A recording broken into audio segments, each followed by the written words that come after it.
अब बात करते हैं एक ऐसे स्टॉक की जो इस महीने डबल हो गया ऑलमोस्ट। जी हाँ, स्टॉक दिखाइए। एमटार टेक क्या करती है कंपनी? लार्जली डिफेंस कंपनी है, कुछ हद तक कैपिटल गुड्स में भी है। सॉरी 40% भागा इस महीने में ये स्टॉक, और पिछले कुछ समय में डबल हुआ। एक बार 3 महीने का चार्ट दिखाएंगे इसका जरा आप। उसमें आई थिंक थोड़ा सा और पिक्चर क्लियर होगी। इस महीने करीब करीब 40%, हाँ 3 महीने में करीब करीब 80-81% के मूव्स, और आज ऑल टाइम हाई लगाया है इसने, और 4 महीने में डबल हुए हैं भाव। आशीष के पास चलते हैं। आशीष, ऐसा क्या कर दिया इसने? सर क्या ज़बरदस्त तेज़ी स्टॉक में देखने को मिली। एक तरफ मार्केट आपको इतना चॉपी नज़र आएगा, लेकिन ये स्टॉक ऐसा है 4 महीने में 100% से ज़्यादा के रिटर्न्स दे दिए हैं, और बहुत सारी खबरों का असर एकदम राइट समय पर राइट जगह पर ये स्टॉक मिल रहा है। दरअसल आप देखें तो इनकी एक ब्लूम एनर्जी के साथ पार्टनरशिप है। अब दरअसल यहाँ पर आप देखें तो जिस प्रकार से एआई और डेटा सेंटर में पावर की रिक्वायरमेंट होती है, उसका कामकाज करती है ब्लूम एनर्जी। और तो सीधे तौर पर आप देखें तो एमटार टेक, क्योंकि इनके साथ पार्टनरशिप है, जैसे जैसे दुनिया भर में ये एआई इंफ्रास्ट्रक्चर बढ़ रहा है, सीधे तौर पर बड़ा बेनिफिट यहाँ पर देखने को मिलता है, क्योंकि ये सोल सप्लायर है। थोड़ा सा क्रिटिकल टर्म है, ये हॉट बॉक्स असेंबलीज जो है ये बेचती हैं, ये बना कर देती हैं। तो ब्लूम एनर्जी के लिए तकरीबन 60 से लेकर 70% तक की जो रिक्वायरमेंट है यही फुलफिल करते हैं। अब इसको क्वांटिफाई करके भी हम समझ सकते हैं, अगर 1 गीगावाट का ऑर्डर ब्लूम एनर्जी को मिलता है तो एमटार टेक को तकरीबन आप देखें तो 900 से लेके 1100 करोड़ का फायदा यहाँ पर देखने को मिलता है। अब कल के सत्र में हमने देखा था कि यहाँ पर ब्लूम एनर्जी को 2.8 गीगावाट फ्यूल एनर्जी सप्लाई करने के लिए कॉन्ट्रैक्ट मिला, तो इसके चलते भी आप देखें तो बड़ा बेनिफिट यहाँ पर देखने को मिल रहा है। और ब्लूम एनर्जी के स्टॉक में भी देखें तो पिछले 4 महीने में 140% तक की बड़ी तेजी यहाँ पर आपको देखने को मिल रही है। तो अब जैसे जैसे ग्लोबल मार्केट्स में ब्लूम एनर्जी के स्टॉक में हलचल आएगी, सीधे तौर पर असर आप दूसरे दिन एमटार टेक के स्टॉक में भी देख पाएंगे।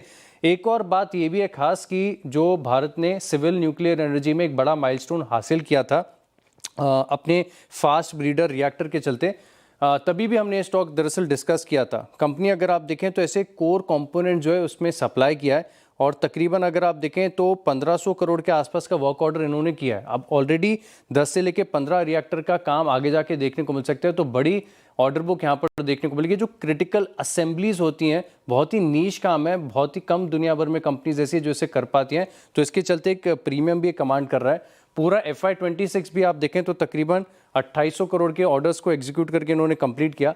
अब ऑर्डर बुक इतनी ज़्यादा बढ़िया ग्रो कर रही है और नीश कारोबार है कि एक्सपोर्ट्स का तकरीबन 70% योगदान यहाँ पर देखने को मिल रहा है। रेवेन्यू ग्रोथ FY27 के लिए सिग्निफिकेंट है, बहुत ही शानदार है। मैनेजमेंट कह रहा है कि FY26 तो बढ़िया था ही, लेकिन FY27 में जो रेवेन्यू ग्रोथ आपको देखने को मिलेगी ये तकरीबन 50% तक की देखने को मिल सकती है। और इसी के चलते मैं देख रहा था कि मोतीलाल ओसवाल की तरफ से जो रिपोर्ट है यहाँ पर इनके फोरकास्ट बड़े तगड़े हैं।